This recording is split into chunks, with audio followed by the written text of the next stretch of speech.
তো আজকে মিনি ব্লগটা স্টার্ট হচ্ছে দুপুরবেলা থেকে। তো আজকে হচ্ছে আমাদের লাঞ্চে রয়েছে লুচি, সুজি তরকারি, আর এটা হচ্ছে ছোলার ডাল, যেটা হচ্ছে আমার সবচেয়ে প্রিয়। তো চলো আগে খেয়ে নিই, তারপর তনুর সাথে দেখা হচ্ছে। তো এখন আমরা বাঁশঝাড়ের মধ্যে দিয়ে যাচ্ছি তনুর বাড়ি। আমাদের বাড়ি যেতে হলে বাগানের নিচে দিয়ে যেতে হবে, আর না তো অনেক ঘুরে ঘুরে আসতে হবে। অত ঘুরে আমি যেতে পারবো না, তাই ওকে বললাম এদিকে আসতে। তো এটা হচ্ছে আমার নতুন ফোনের ভিডিও শুট।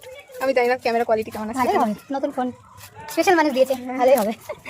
চলো গাইস এখন যাওয়া যাক, তারপরে দেখা যাক কি হয়, সেগুলোই তোমাদের সাথে শেয়ার করতে। চলো, এখন অনেক কিছু হবে আমার ফোনে।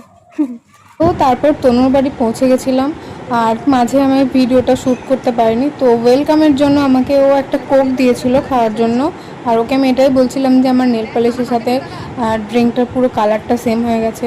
তো তারপর আমার নতুন ফোনের মধ্যে সমস্ত কিছু ডকুমেন্টসগুলো এর মধ্যে আনছিল। তো গাইজ এখন আমরা বাড়ি যাচ্ছি। আমার রাস্তায় খুলে পালাবে ঠিক নাই। তারপরও এত স্পিডে গাড়ি চালাচ্ছে, আমার ভীষণ ভয় লাগে স্পিডে গাড়ি চালানো। এখন আমরা দিদি বাড়ি এসেছি সবাই মিলে। দিদিকে মাঝে মাঝে সারপ্রাইজ দিই, আমাদেরও খুব ভালো লাগে। তো দিদির বাড়িতে দেখলাম প্রচুর ফুল হয়েছে, গোলাপ। গাইস এখন আমরা তৃষাকে জোরে ডাকবো, 1 2 3।